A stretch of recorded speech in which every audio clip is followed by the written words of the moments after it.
Hello friends, welcome to Edu Gyan. Sir sir आप तो L&T education में पढ़ रहे थे, फिर एडू ज्ञान क्या सर?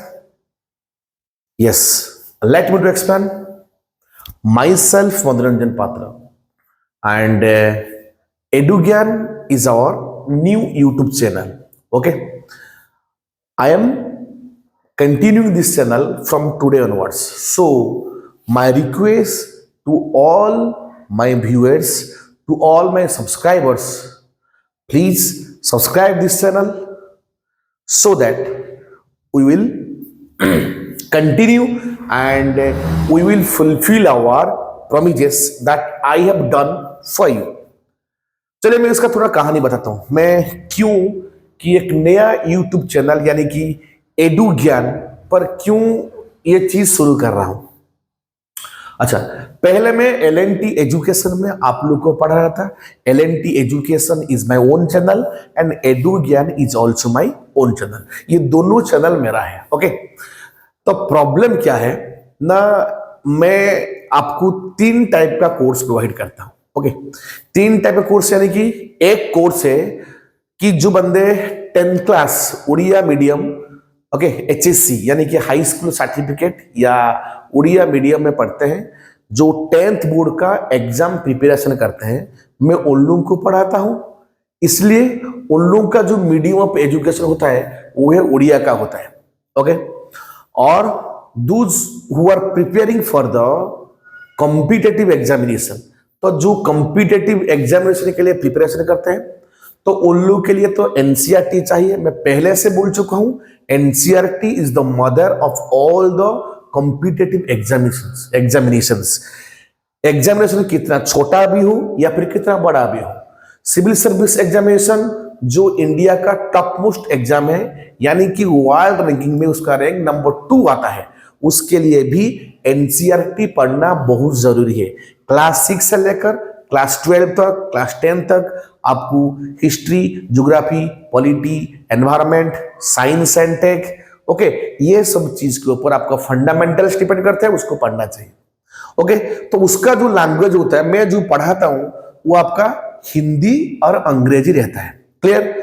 और NCERT also helpful for the students those are preparing for the CBSE, जो सीबीएसई बच्चों प्रिपरेशन कर रहे हैं उन लोगों के लिए हेल्पफुल है। तो एक ही चैनल में मैं जो पढ़ाता था, मैं ये एक ही टाइप का मिक्स हो जाता था, यानी कि मेरा जो सब्सक्राइबर है means they, I think they gets puzzled. मैं एक ही चैनल में 3-4 लेक्चर आ रहा है, एक उड़िया में आ रहा है, एक हिंदी में आ रहा है, मतलब क्या, I think they gets puzzled. So I decided कि let me to make a new channel.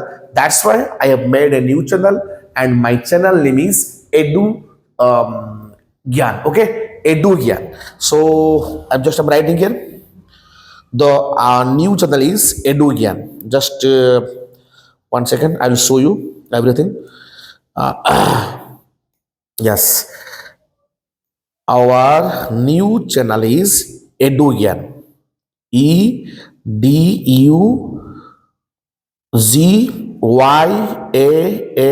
Edu Gyan. Okay, this is our new channel, new YouTube channel. Okay, so my humble request to all my viewers, all my subscribers, please subscribe this channel. मुझे गलत मत समझो, मैं जो step लिया हूं आपका भला के लिए लिया हूं, ताकि जो कॉम्पिटिटिव एग्जाम और जो मेरा सीबीएसई स्टूडेंट्स है, प्लीज आप लोग इस चैनल पे शिफ्ट हो जाइए, इस चैनल को सब्सक्राइब कीजिए। मैं कंटेंट इस चैनल में डालने वाला हूं, प्लीज मैं आपसे रिक्वेस्ट करता हूं आप इस चैनल में आ जाइए। ओके, ताकि हम जैसे रेगुलरली पढ़ते थे उस तरह हम पढ़ेंगे। ओके, एंड डेफिनेटली मैं जो आपको वादा किया था कि 1 साल 1.5 साल के बाद मैं आपका अंदर एक कॉन्फिडेंस बिल्ड करते रहूंगा। ओके, ये वादा बरकरार रहेगा और इसलिए आपका सपोर्ट चाहिए। That's why I am requesting you, please subscribe this channel. Okay, अच्छा, तो दिक्कत होता है, मतलब ये जो एडू एजुकेशन है, एडू एजुकेशन का उसका लोगो क्या होता है. Let me to show you the logo of this channel. One second, I am going to show you the logo of this channel. I think logo of this channel. Yeah, don't worry. When I will upload the video, you will definitely get the logo. Okay, so please मैं आज इसका link send कर दूंगा. Okay, तो आप लोग इस link के थ्रू इस वीडियो को जो आज पढ़ाऊंगा तो उसको देखिए और उसका ज्ञान लीजिए. चैनल को लाइक कीजिए, सब्सक्राइब कीजिए. एलएनटी एजुकेशन भी हमारा है. ओके, एंड एलएनटी एजुकेशन आज से स्पेशली किसके लिए हो गया?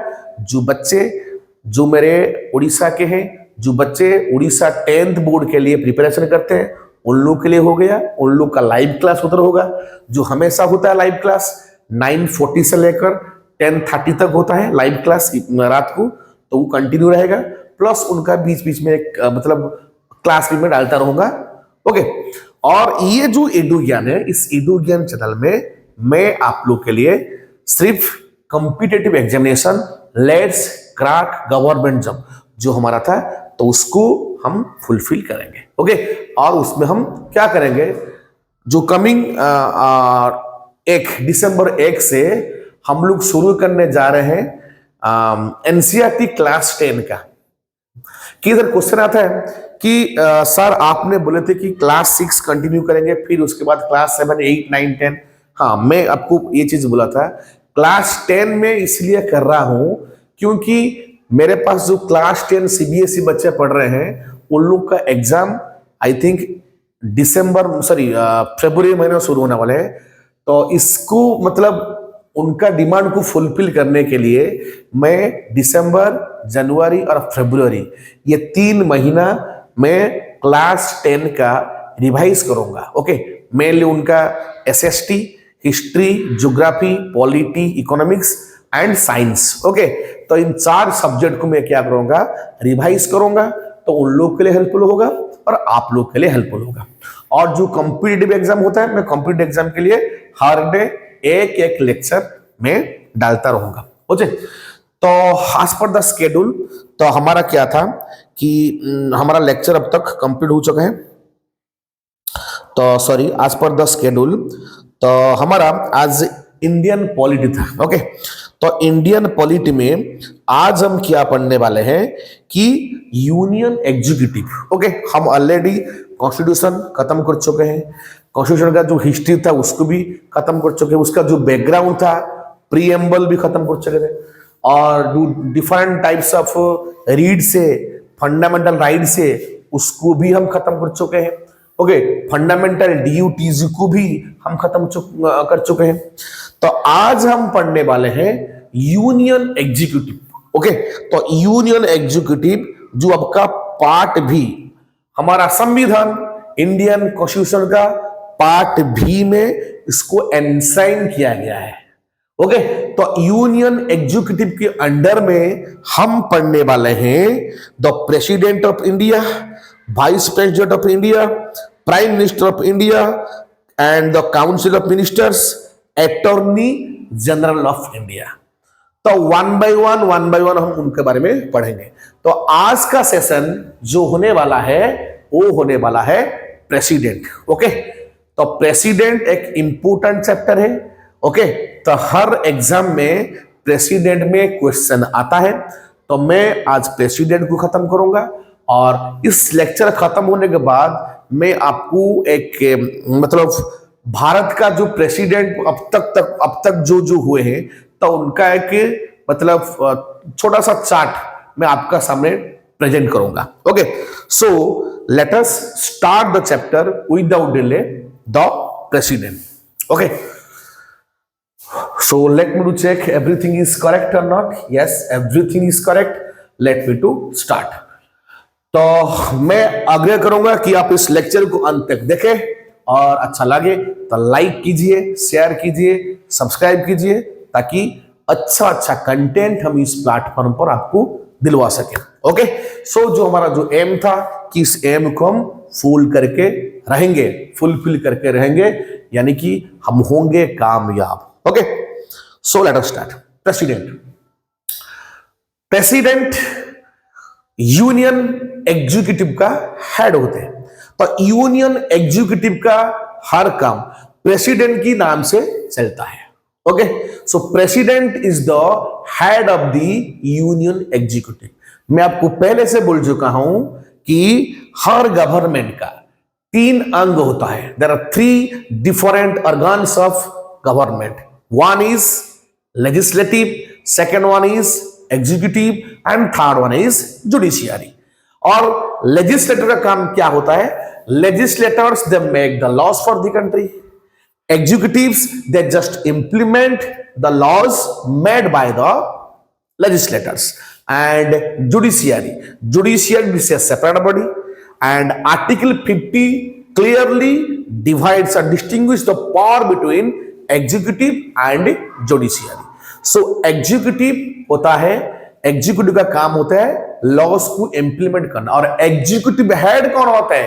हमारा राष्ट्र का, हमारा देश का प्रेसिडेंट साहब होते हैं. तो उन्हें उनका नाम मतलब लेकर सब कुछ काम देश में चलता रहता है. ओके, सो प्रेसिडेंट तो उनके बारे में पढ़ेंगे. तो यूनियन एग्जीक्यूटिव आपका पार्ट भी में एनसाइन है हमारा कॉन्स्टिट्यूशन में. और उसका आर्टिकल क्या है? आर्टिकल है 52 to 78. किनका? ना प्रेसिडेंट. यूनियन एग्जीक्यूटिव अंडर में पहले कौन आता है? प्रेसिडेंट. तो प्रेसिडेंट का मतलब उनका आर्टिकल क्या है? Article 52 to 78, and it is enshrined in the Part B of the Indian Constitution. Okay, and this article deals with the executive of the union. I have already told you. And executive of the union consists of president, the vice president, the prime minister, the council of ministers, and the attorney general of India. Okay, तो हम इनके बारे में एक एक करके discussion करेंगे. तो आज का लेक्चर में प्रेसिडेंट के बारे में डिस्कशन कर लेते हैं. नेक्स्ट हम vice president, next prime minister, next council of minister, then attorney general of India के बारे में डिस्कशन करेंगे. ओके, और आप सबको पता होगा कि president is the head of the state. Okay, and he is the first citizen of India. And he is acting as the symbol of unity, integrity and solidarity of the nation. State का यानी कि भारतवर्ष का head कौन है? President है. Okay, and president को हमारा देश का पहला सिटीजन भी कहते हैं. ही is the first citizen of the country and he acts as the symbol of unity, integrity and solidarity of the nation. Okay, तो देश का एकता, अखंडता का प्रतीक होते हैं हमारा प्रेसिडेंट साहब. क्लियर ना? इतने में कुछ डाउट्स है किसको? Is there any doubts? If you found any doubt please comment me. Clear?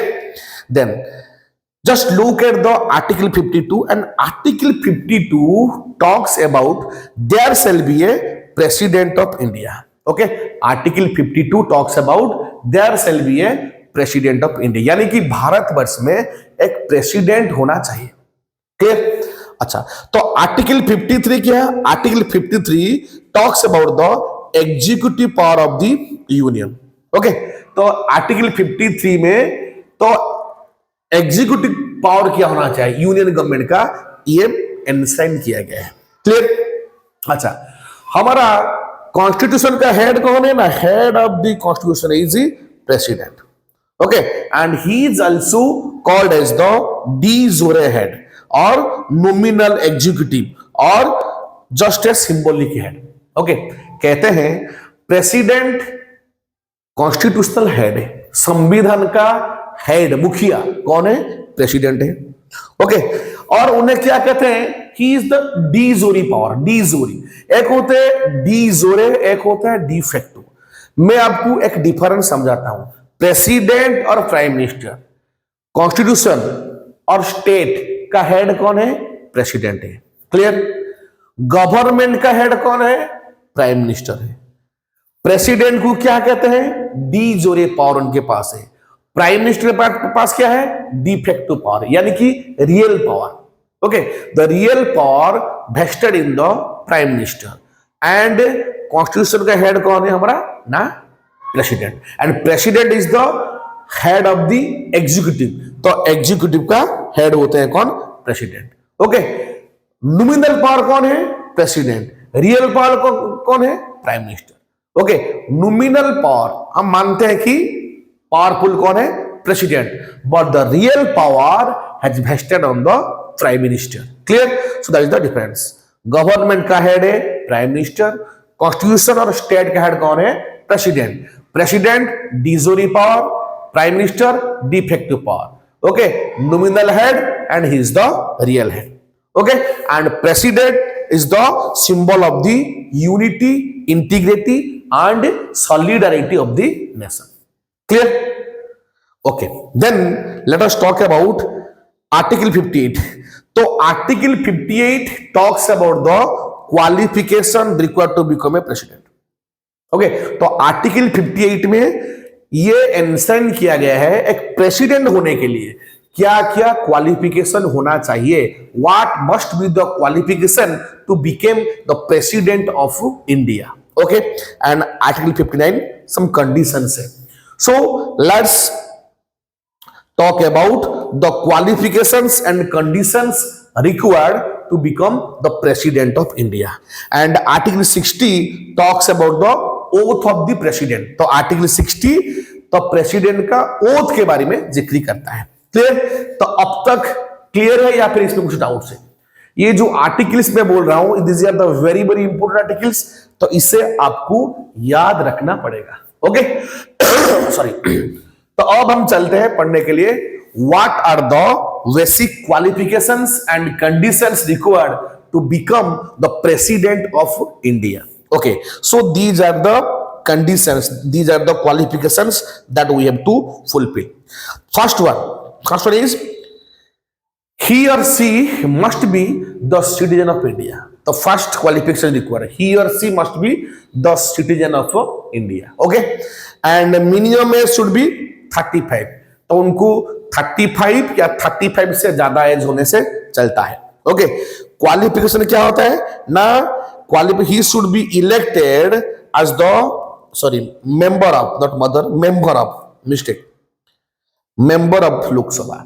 तो एक लोकसभा का मेंबर होने का क्वालिफिकेशन यानी कि एक MP, okay, he must be qualified as the MP of the Lok Sabha. Qualification to be elected as the member of the Lok Sabha. ये 3 हो गया। 4 क्या है, should not hold any office of profit. Okay, should not hold any office of profit.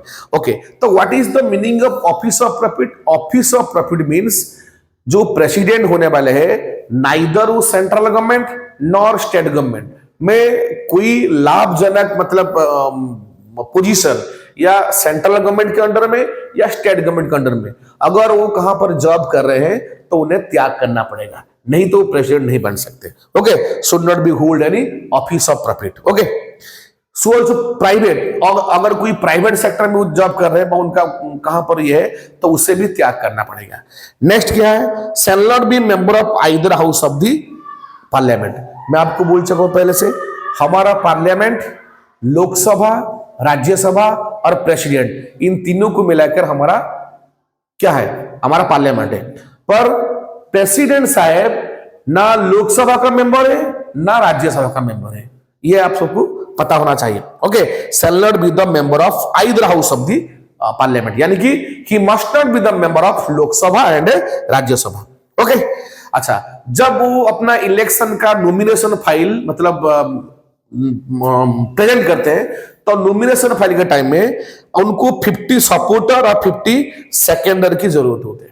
Okay, यानी कि उनका nomination को 50 members support करना चाहिए और 50 भी सेकेंड रहना चाहिए। ओके, क्योंकि that is required for the election of the president. Okay, next क्या है, oath is administered by the chief justice of India और in his absence senior most जज of the supreme court is available. ये एक interesting part है। Okay, देखो मैं 2 चीज आपको बोलने वाला हूं कि ओथ, प्रेसिडेंट साहब का ओथ कौन लेते हैं ना, CJI, chief justice of supreme court लेते हैं। ओके, अगर सुप्रीम कोर्ट का chief justice of India absent है तो जो सीनियर मोस्ट जज होंगे वो ले सकते हैं, नहीं तो हमेशा प्रेसिडेंट साहब का ओथ कौन लेते हैं ना, CJI of the supreme court. और CJI okay, chief justice of India का ओथ कौन लेते हैं ना, प्रेसिडेंट साहब लेते हैं। देखो दोनों का ओथ लेते हैं, प्रेसिडेंट साहब का ओथ लेते हैं CJI, और CJI का ओथ कौन लेते हैं, प्रेसिडेंट साहब लेते हैं। क्लियर है ना, कुछ डाउट है? आई थिंक इसमें कुछ दिक्कत नहीं होगा, इतना तक क्लियर है। और एक चीज, जब प्रेसिडेंट साहब रेजिग्नेशन देते हैं, किनको देते हैं, वाइस प्रेसिडेंट साहब को देते हैं, और वाइस प्रेसिडेंट साहब अपना रेजिग्नेशन किनको देते हैं ना, प्रेसिडेंट से देते हैं। So this is the beauty, president साहब का रेजिग्नेशन एक्सेप्ट होता है वाइस प्रेसिडेंट के द्वारा, और वाइस प्रेसिडेंट साहब का resignation was accepted by the president of India. Okay, तो ये हो गया रेजिग्नेशन और ओथ। क्लियर? ओके, देन हम क्या पढ़ेंगे, election of the president.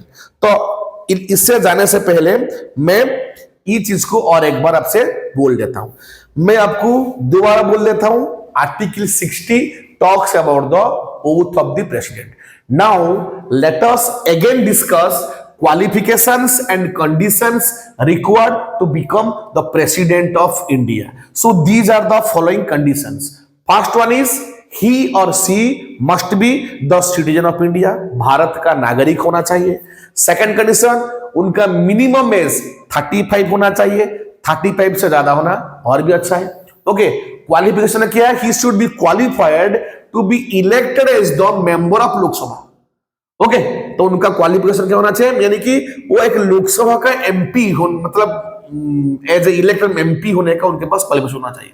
Okay, then number 4 क्या है ना, should not hold any office of profit, यानी कि कोई केंद्र सरकार या राज्य सरकार कोई भी प्राइवेट संस्था का, मतलब उनका वो कोई जॉब कर रहे हैं, जॉब ले रखे हैं, तो उसे वो छोड़ना चाहिए। अगर किसी ऑर्गेनाइजेशन का हेड है, डीन है, या फिर वो डायरेक्टर है, ओके, प्रेसिडेंट है, तो वो सब चीज को त्याग करना चाहिए, यानी कि he must not be hold any office of profit, okay, and he shall not be a member of either house of the parliament। मैं पहले से बोल चुका हूं, parliament means Lok Sabha, Rajya Sabha and president.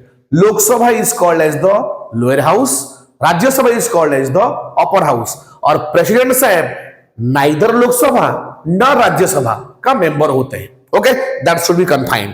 And during the nomination file, okay, when the election takes place, the president has to nominate his file, that's why at that time he has to 50 supporters and 50 seconders are required. Okay, then उनका oath कौन लेते हैं, chief justice of India, supreme court का जो chief justice होते हैं उनका oath लेते हैं, और चीफ जस्टिस ऑफ इंडिया का ओथ कौन लेते हैं ना, प्रेसिडेंट साहब लेते हैं। ओके, और chief justice of India absent है तो उनका ओथ कौन लेते हैं ना, सीनियर मोस्ट जज ऑफ द सुप्रीम कोर्ट लेते हैं। ओके, और उनका जो त्याग पत्र, उनका रेजिग्नेशन, प्रेसिडेंट साहब का त्याग पत्र कौन रिसीव करते हैं ना, वाइस प्रेसिडेंट, और वाइस प्रेसिडेंट साहब का त्याग पत्र प्रेसिडेंट साहब रिसीव करते हैं। क्लियर? ये हो गया ना, इसमें कुछ डाउट्स है? I think it's clear. अगर अब तक क्लियर है तो ठीक है, हम चलते हैं पढ़ने के लिए election of president. Okay, election of president हम पढ़ेंगे अगर अब तक क्लियर है। ओके, ओके, भारतवर्ष में इलेक्शन दो टाइप का होता है, एक होता है डायरेक्ट इलेक्शन और एक होता है इनडायरेक्ट इलेक्शन। ओके, अच्छा, हमारा देश का जो डेमोक्रेसी है, it's a parliamentary form of democracy. Okay, हम तो डेमोक्रेसी में बिलीव करते हैं, डेमोक्रेटिक कंट्री है, फिर भी हमारा क्या है, पार्लियामेंटरी फॉर्म ऑफ डेमोक्रेसी, जो हम यूके से लाए हैं, यूनाइटेड किंगडम से लाए हैं।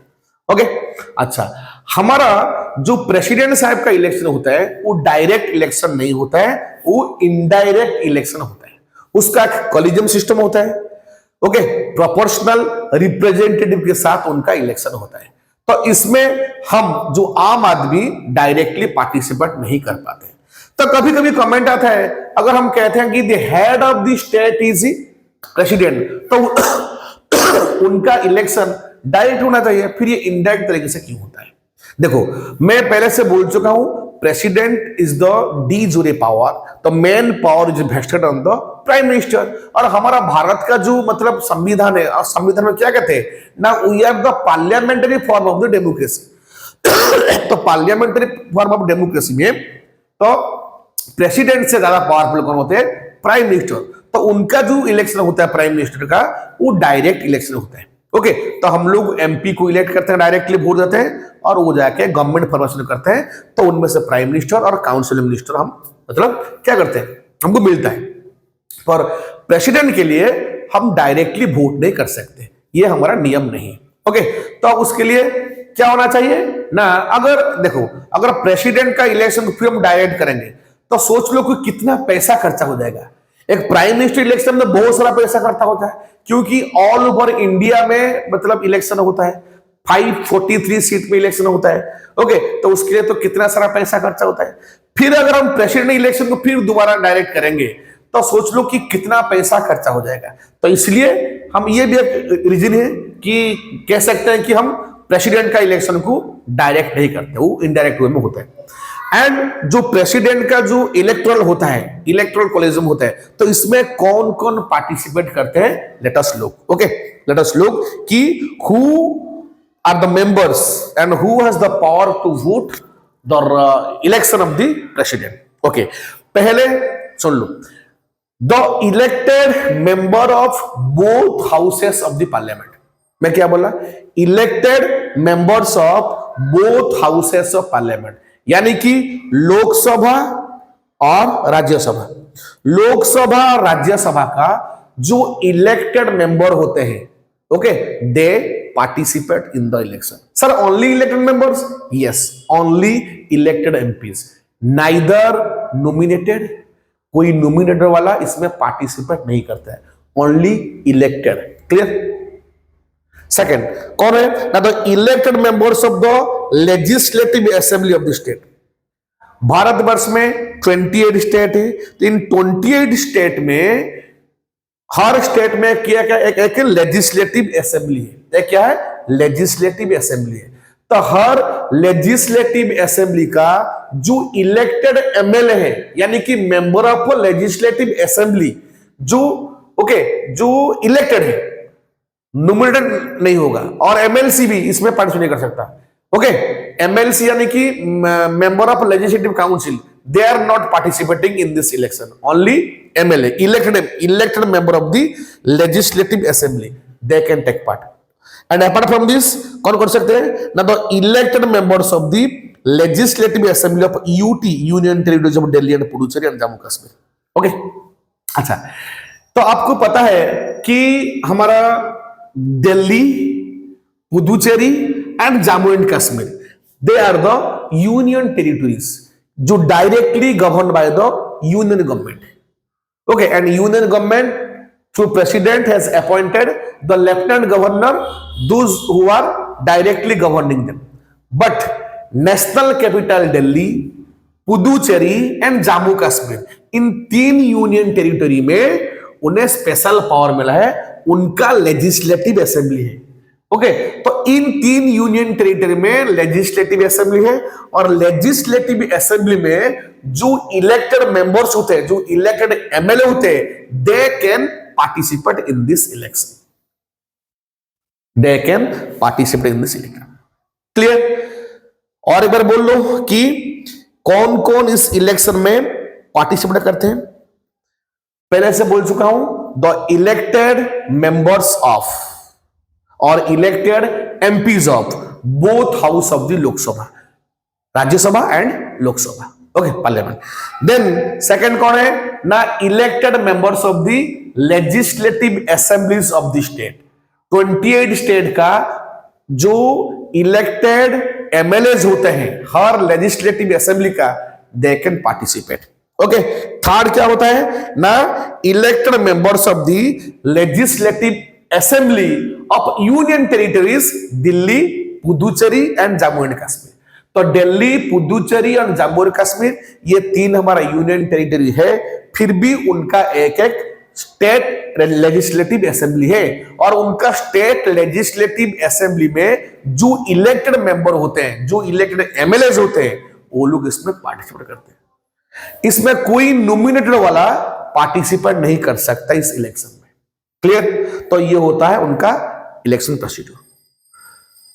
अब तो क्लियर ना? कुछ डाउट है? अगर कुछ डाउट होगा please comment me. Okay, then हम क्या पढ़ेंगे, कुछ एब्स्ट्रैक्ट पॉइंट पढ़ेंगे। एब्स्ट्रैक्ट पॉइंट टू रिमेंबर, देखो, only one president that is Neelam Sanjiva Reddy has been elected on opposed so far. अब तक जितना प्रेसिडेंट हुए इनमें से सिर्फ नीलम संजीवा रेड्डी जी जो ऑन अपोज्ड इलेक्ट हुए। ऑन अपोज्ड यानी कि उनका कोई कंटेस्टेंट नहीं था, यानी कि जो ये इलेक्शन होता है दो, मतलब दो कंटेस्टेंट होते हैं, उनके बीच में इलेक्शन होता है। इसमें उसमें भी उनका इलेक्शन प्रोसीड्यूर थोड़ा सा डिफरेंट है। ओके, तो उतने डिटेल में जानना कोई आवश्यक नहीं।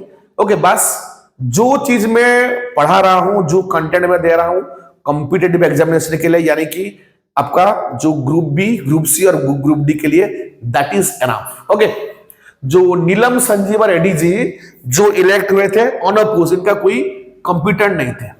जनरली दोनों इलेक्शन में दो तीन, मतलब जनरल दो होते हैं, पार्टिसिपेट करते हैं और उनका बीच में इलेक्शन होता है।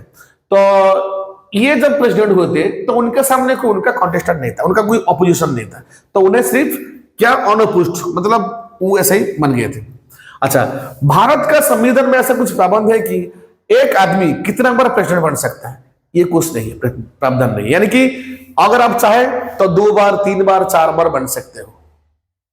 इसका ऐसा कुछ प्रावधान नहीं है कि आप कितना। हाँ, यूएस में है, यूएस में आप मैक्सिमम 2 टाइम्स हो सकते हैं। जैसे देखो, ओबामा साहब ने 2 टाइम हुआ था, और अभी डोनाल्ड ट्रम्प में इस रिकॉर्ड को ब्रेक, वो भी 2 टाइम्स। पर ओबामा साहब ने कॉन्जिक्यूटिवली हुए थे, और ट्रम्प साहब, फिर उनके बाद बाइडेन साहब, अभी कौन फिर आ रहे हैं, फिर ट्रम्प साहब आ रहे हैं। ओके, तो यूएस का क्या है कि एक आदमी 2 बार हो सकता है प्रेसिडेंट, पर भारत को सब कुछ रेस्ट्रिक्शन नहीं है। You can become the president of India multiple times. Okay, then एक देखो, doctor Rajendra Prasad is the only president to been elected twice. Okay, तो डॉक्टर राजेंद्र प्रसाद साहब जो 2 बार भारत का प्रेसिडेंट बन चुके हैं। ओके, अच्छा, 2 president that is doctor Zakir Hussain, not T. Hussain, and Fakhruddin Ali Ahmad, they have died in the office. अच्छा, they have died in the office, इसका ये मतलब नहीं कि ऑफिस में उनका मौत हो गया था, ये नहीं, मतलब जब वो अपने वो ड्यूटी कर रहे थे, तो जो उनका वो जो राष्ट्रपति बने हुए थे, तो उस टाइम उनका देहांत हो गया था। ओके, तो ये दोनों याद रखना, डॉक्टर जाकिर हुसैन और फखरुद्दीन अली अहमद, तो उनका डेथ हो गया था तब जब वो अपना ड्यूटी कंडक्ट कर रहे थे, means when they became the president of India, तो उस टाइम उनका देहांत हो गया था। और डॉक्टर राजेंद्र प्रसाद साहब ने जो भारत का मतलब 2 टाइम कंजिक्यूटिवली 2 टाइम भारत का प्रेसिडेंट हुए, और ये जो नीलम संजीवा रेड्डी जी वो ऑन अपोज्ड इलेक्ट हुए थे। क्लियर? नो कुछ डाउट है? Clear? Okay, then article 56 talks about the term. India में मैक्सिमम 5 साल, कोई भी पोस्ट पकड़ लो 5 साल, एंड तो उनका टर्म है कितना? 5 साल। प्रेसिडेंट साहब मैक्सिमम 5 साल तक रह सकते हैं। फिर 5 साल बाद तो क्या होगा? इलेक्शन होगा। फिर वो इलेक्शन में अगर कंटेस्ट करते हैं और उन्हें उनका जीत होता है, वो फिर इलेक्ट हो सकते हैं, नहीं तो मैक्सिमम 5 साल, एक टर्म 5 साल। Okay, then article 57 talks about the re election of the president. Okay, re election of the president. अच्छा, अगर प्रेसिडेंट इलेक्शन में कुछ मतलब कुछ प्रॉब्लम होता है, तो ये इलेक्शन का मतलब मैटर कहा जाता है? Supreme court. Supreme court, high court का पावर नहीं है कि प्रेसिडेंट का इलेक्शन को इंटरफेयर करे। ओके, तो प्रेसिडेंट इलेक्शन को लेकर अगर कुछ क्लास हो जाता है, कुछ प्रॉब्लम होता है, तो ये मैटर का मतलब हियरिंग कहां पर होता है? सुप्रीम कोर्ट होता है। सुप्रीम कोर्ट का हायर अथॉरिटी, तो सुप्रीम कोर्ट का हियरिंग जो होगा, सुप्रीम कोर्ट का जो वर्डिक्ट होगा, that is final. Okay, clear? Then article 61 talks about the impeachment of president. मैं उसको थोड़ा आपको समझना चाहूंगा, इंपीचमेंट ऑफ प्रेसिडेंट। ओके, तो प्रेसिडेंट ही इज द, मैं पहले से बोल चुका हूं कि he is the unity, integrity and solidarity of the country. He is the head of the constitution, he is the first person of the state, तो उनको निकालना का प्रोसीड्यूर एक सख्त प्रोसीड्यूर होता है, जिसे कहते हैं इंपीचमेंट। ये इंपीचमेंट वर्ड ना सिर्फ प्रेसिडेंट के पास यूज होता है और किसके पास नहीं। ये एक डिफरेंट प्रोसेस होता है। अच्छा, इंपीचमेंट मतलब क्यों मतलब उसका तो कुछ रीजन होगा। अगर प्रेसिडेंट साहब कॉन्स्टिट्यूशन को सम्मान नहीं करते हैं, if he violate the rules of the constitution, then he may be suspended, okay, he may be out from his post by the process of impeachment. Okay, अगर प्रेसिडेंट साहब संविधान, मैं पहले से बोल चुका हूं, संविधान और constitution is the supreme law of the land, उससे बड़ा कोई नहीं, प्रेसिडेंट हो वाइस प्रेसिडेंट हो उससे नीचे। और कॉन्स्टिट्यूशन का पालन करता कौन है? प्रेसिडेंट साहब। तो as per the rules of the constitution और प्रेसिडेंट कॉन्स्टिट्यूशन के एनी रूल्स को वायोलेट कर रहे हैं तो उनका खिलाफ इंपीचमेंट प्रोसीड्यूर ला सकते हैं। अगर वो इंपीचमेंट बोथ द हाउसेस, यानी कि लोकसभा या राज्यसभा दोनों हाउसेस में अगर 2/3 मेजोरिटी में प्रूव्ड हो गया तो उन्हें ऑफिस से मतलब आउट हो सकते हैं। तो भारत का इतिहास में अभी तक तो कोई भी प्रेसिडेंट इंपीचमेंट से, यानी कि उनको इसी तरह से उनको मतलब आउट किया नहीं गया है। ओके, सो इंपीचमेंट प्रोसीड्यूर आइदर लोकसभा और राज्यसभा कोई भी हाउस से शुरू हो सकते हैं। इसका ये मतलब नहीं कि क्वेश्चन आ सकता है लोकसभा में शुरू होगा या फिर राज्यसभा में शुरू होगा। इंपीचमेंट प्रोसीड्यूर कोई भी हाउस से स्टार्ट हो सकता है, आइदर लोकसभा या राज्यसभा। ओके, तो कैसे शुरू होगा ना, एक रिजोल्यूशन पास होता है और उस रिजोल्यूशन में 1/4 मेंबर का सपोर्ट होना चाहिए। आइदर लोकसभा से शुरू होता है तो उसका टोटल मेंबर का 1/4 मेंबर का सपोर्ट होना चाहिए, और राज्यसभा से शुरू होता है तो राज्यसभा टोटल स्ट्रेंथ का 1/4 मेंबर का सपोर्ट होना चाहिए, उनका दस्तखत होना चाहिए। ओके, उसके बाद वो टेबल होगा कहां पर? लोकसभा। अगर मैं लोकसभा से स्टार्ट होता है तो लोकसभा में टेबल होगा, तो लोकसभा का हेड कौन है? कौन है? The speaker. अगर स्पीकर को लगे नहीं भाई ये जो आप लाए हैं resolution that is not valid, वो वहीं से उसको खत्म कर सकते हैं। और उनको लगा नहीं इसमें कुछ दम है तो क्या करेंगे ना, वो इलेक्शन करवाएंगे, एक वोटिंग होगा। ओके, हाँ, और वोटिंग का 14 डेज पहले, ओके, तो 14 डेज पहले तो एक नोटिफिकेशन जाता है। किन को जाता है ना?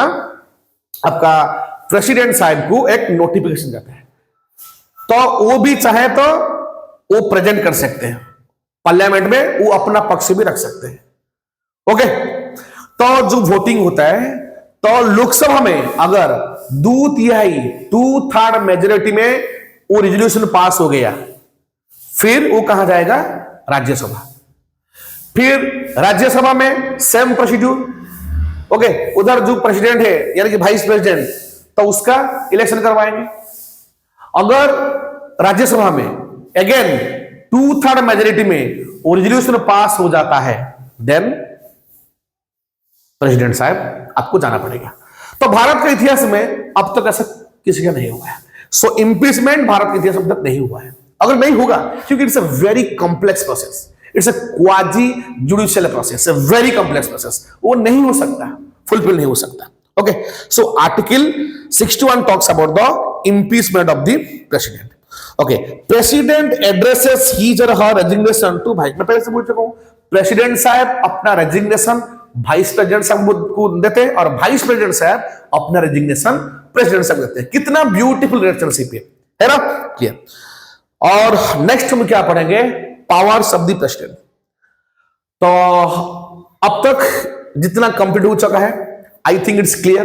अगर इसमें कुछ डाउट्स होगा please comment me, I will definitely I will definitely try to solve your comments, solve your doubts. Okay. और ये जो power of the president, executive power, judiciary power, okay, और उनका military power, okay, diplomatic power, financial power, बहुत सारा power है।